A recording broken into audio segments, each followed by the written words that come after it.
It's Max, and we're back. Hopefully, we got some people out mowing lawns before it rains out here. And I want to do an update video for 501c3.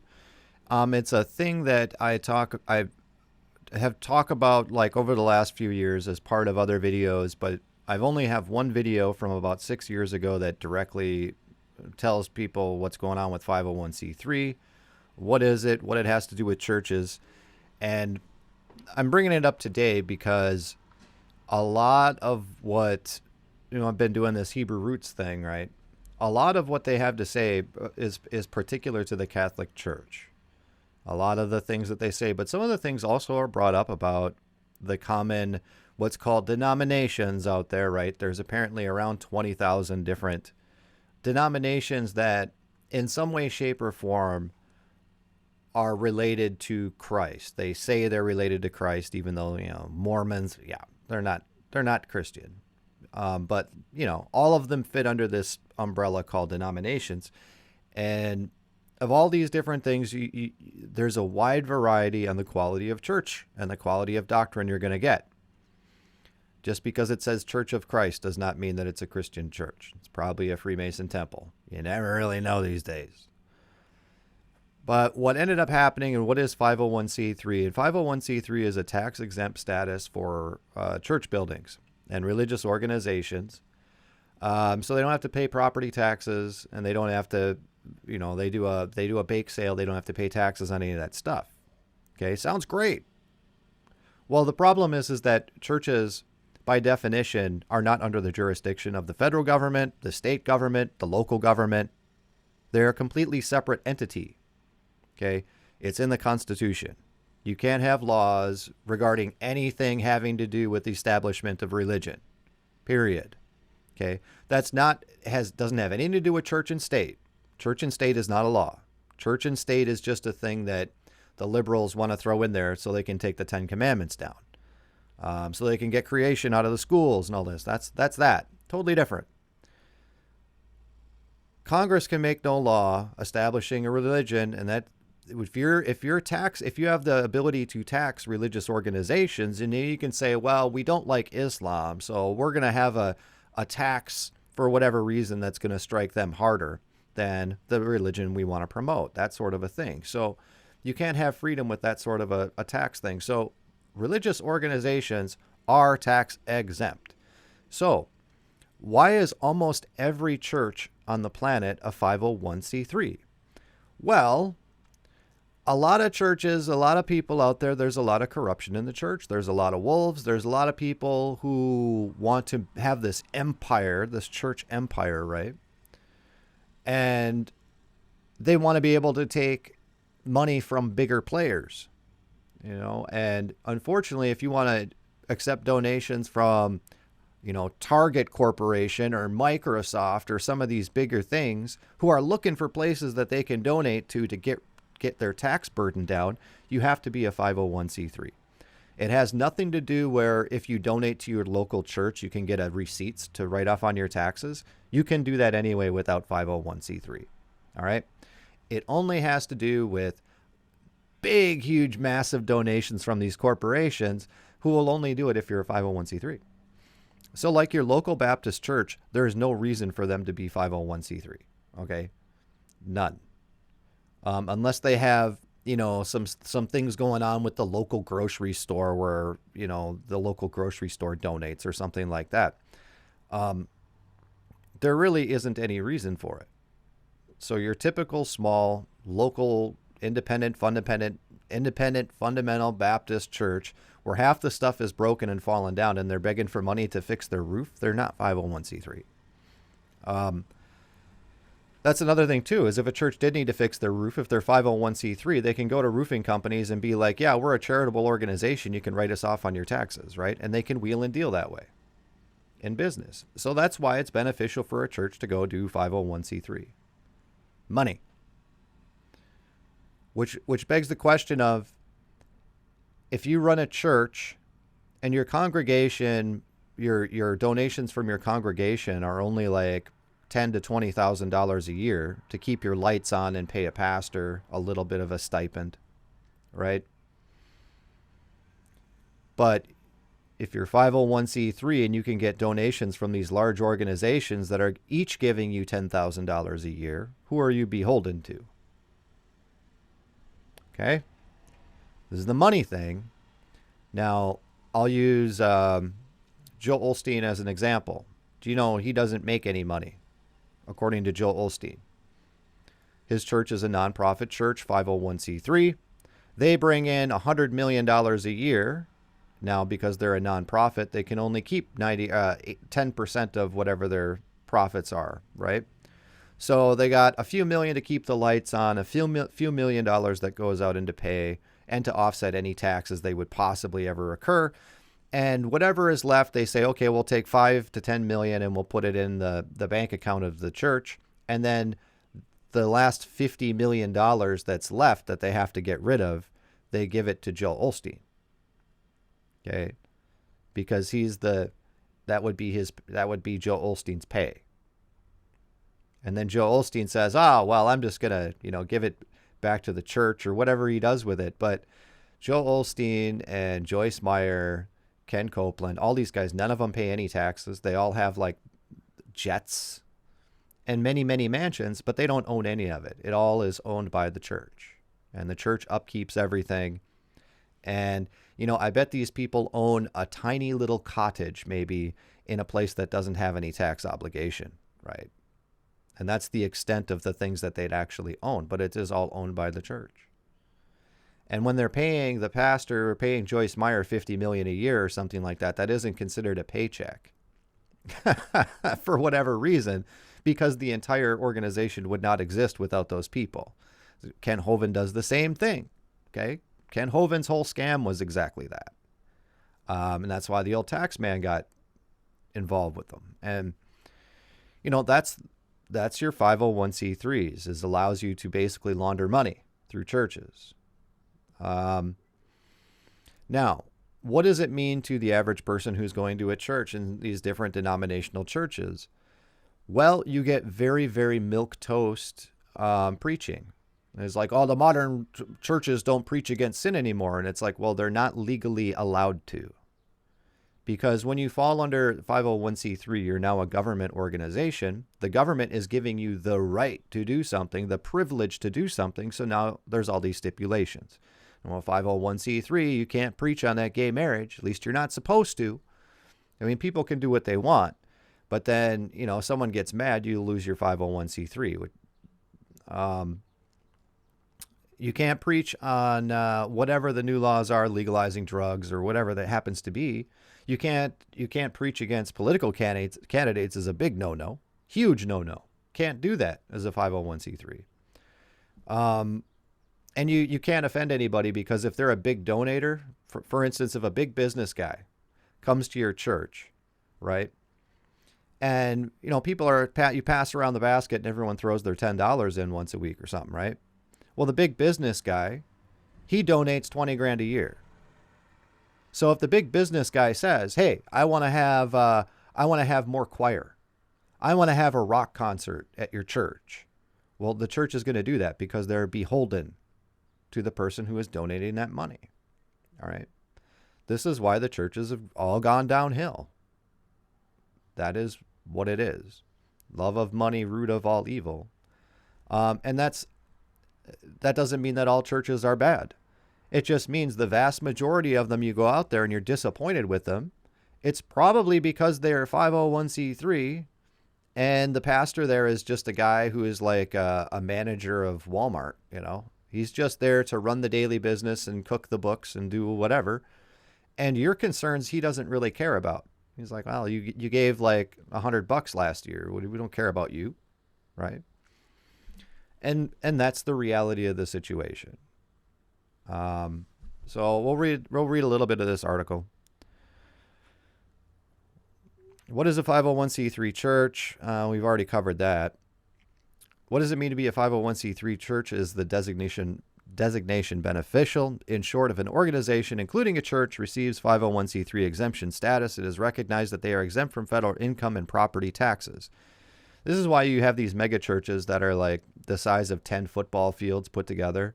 How could you possibly pay the taxes and pay to have all that stuff built? It's because they don't. They're government buildings. In addition, people who make contributions to a 501c3 may deduct the contribution from their taxable income.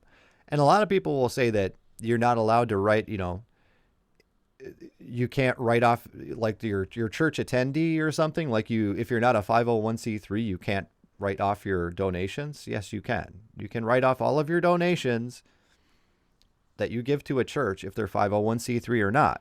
You can write off donations that you give to people on the internet that call themselves a ministry too. Okay.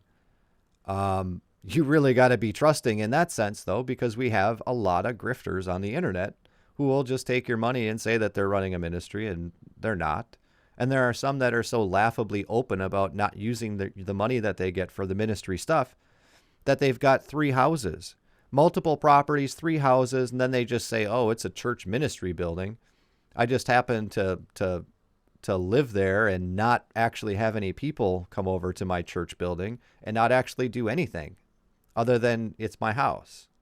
And this is my vacation property. It's my church ministry vacation property, right? There's a lot of scoundrels out there like that. So 6 years ago when I did my video, a lot of independent Baptist churches were getting out of 501c3 if they were in it, because there's no benefit to being in it for those guys.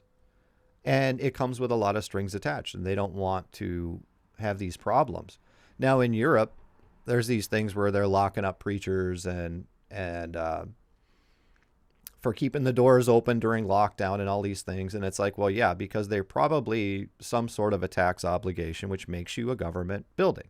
The people that can be all upset that, oh, they're making us wear the mask in the church and how could they and all this. And it's like, well, they're a government building. They have to.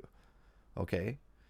If the governor of the state mandates something to happen, that means state employees at whatever level, state employees, the governor is their boss. Okay. And if you're running a 501c3 organization, the governor is your boss. So you have to abide by that. The individual citizen and the individual businesses, they don't have to listen to that. Okay. But you're effectively employed if you have fixation to the government. Private businesses don't. The ones that are publicly traded, there's some things in with that they might have to abide by whatever mandates are out there. But no, your private independent church doesn't have anything to do with it. It's like going to some guy's house, right? And here it talks about why getting the status. The IRS recognition gives added assurance to church leaders, members, and contributors that the church is recognized as exempt and their contributions are tax deductible. Really, they don't care about the members. They care about the contributors, the people that are the businesses, because that's where the big money comes from. And this other stuff about how to apply. Here is an article that was, I think I even referenced in the original video I did 6 years ago. Most churches, this is where it came from too. You look at a lot of these laws that are like, where did this come from? Like marriage license. Since when does the state have the right to tell you who you can marry? And why would I need permission from the state to get married? It's so stupid. And you find out that is a very recent addition. You find out like passports, driver's license, and all of these things are very recent additions that crept in and gradually became these things. Like driver's license, if you're not a commercial driver, you don't need a license. There's no law that says you need one. But because everybody's doing it and they say that you need to get one, everyone goes out and goes and does it. Okay. It doesn't make any sense. Why would you need a license to travel? Your ability to travel is protected under the Constitution, but people are sheep and people are slaves and people don't want to think and people want to watch Netflix and not care about this stuff. But you got to wonder, like, where does this stuff come from? Well, this one in particular comes from Lyndon Baines Johnson, which is not that long ago, guys. Not that long ago, 501c3.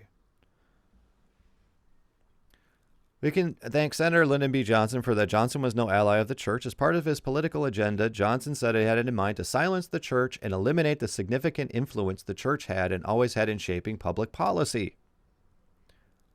There you go. You put a muzzle on the church. That was the whole point of 501c3. Okay. Although Johnson offered this favor to the churches, the favor also came with strings attached, more like shackles. One not need look too far to see the devastating effects 501c3 has had on the church and the consequent restrictions placed upon any 501c3. These churches are prohibited from addressing in any tangible way the vital issues of the day. There you go. So people want to go out there and complaining that, their churches are milquetoast and churches are all terrible today and everything like that. And it's like, this is the reason, but it's not that every single church out there is a 501c3. And there are plenty of decent churches out there, but it requires a little work to go find them, doesn't it?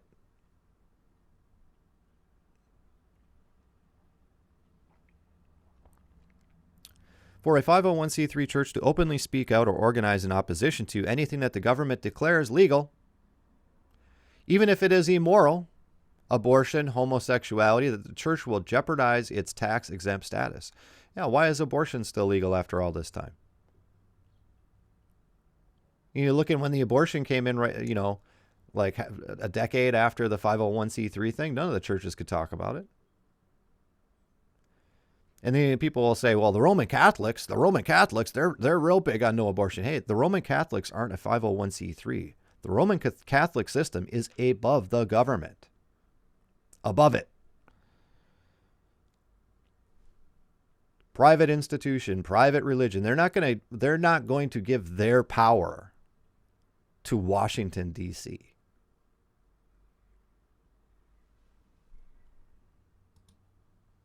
Did the church ever need to seek permission for the government to be exempt from taxes? No. Were churches prior to 1954 taxable? No. And churches are still not taxable in any way, shape, or any form.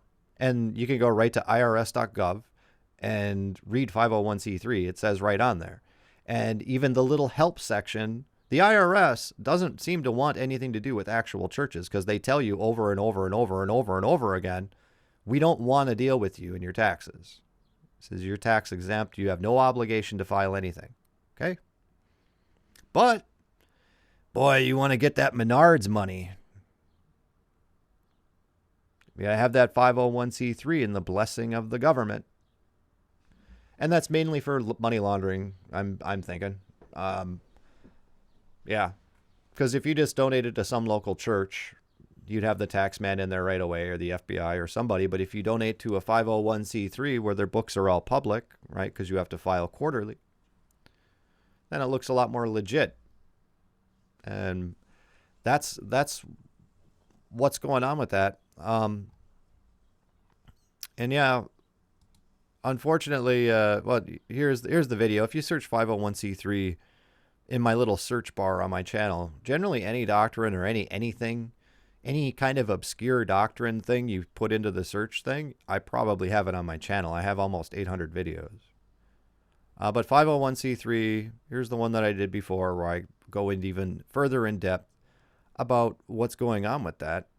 And it's 6 years ago, so it talks about the issues of the day, where it was, I think, gay marriage at the time was a big deal. And of course, you can't speak against gay marriage if you're a 501c3. So yeah, that's the dealio of what's going on with that. And the alternative is to find good preachers that are, of course, on the internet, but there's not much you can do with congregation or fellowship with that. But you do find a lot of grifters, man. You find a lot of people on there where they, oh yeah, donate here, donate there, do this, do that. And, we got to use Denlinger as a great example of somebody who just, whatever you sent the guy, he just kind of did what he want with it. There's a general expectation where if you're donating money to a ministry that it goes towards something to do with ministry work, right? Or if you're donating to whatever it happens to be, that the money that you give is actually going towards the purpose that people are advertising that they're going to do with the money. And you get to a point where when the person's on their third or fourth four-wheeler and they're on their third property, it's like, and nothing has changed with the ministry and what they're doing. If anything, that they've slowed down uploading videos and things. It's like, you know what the deal is with that.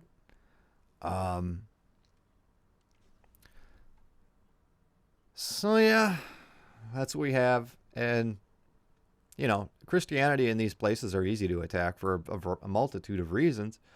Um, and a lot of it's the 501c3 thing that's going to cause a lot of these same problems of not attacking sin and not doing this and not doing that.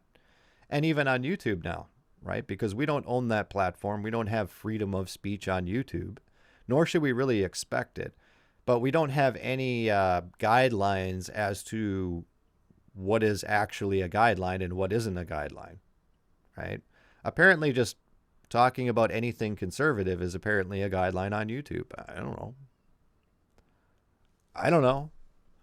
I haven't been hit with anything as far as anything beyond your standard copyright violations when someone wants to try and claim my stuff, but I haven't had too much of a problem with it. Haven't had anything taken down yet.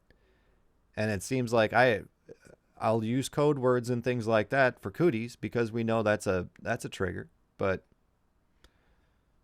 I talk about all this stuff. Yeah. Yeah. So I think that's about all we've got. That's about all we've got for that. You know, watch out for that. Watch out for the internet grifters and stuff too.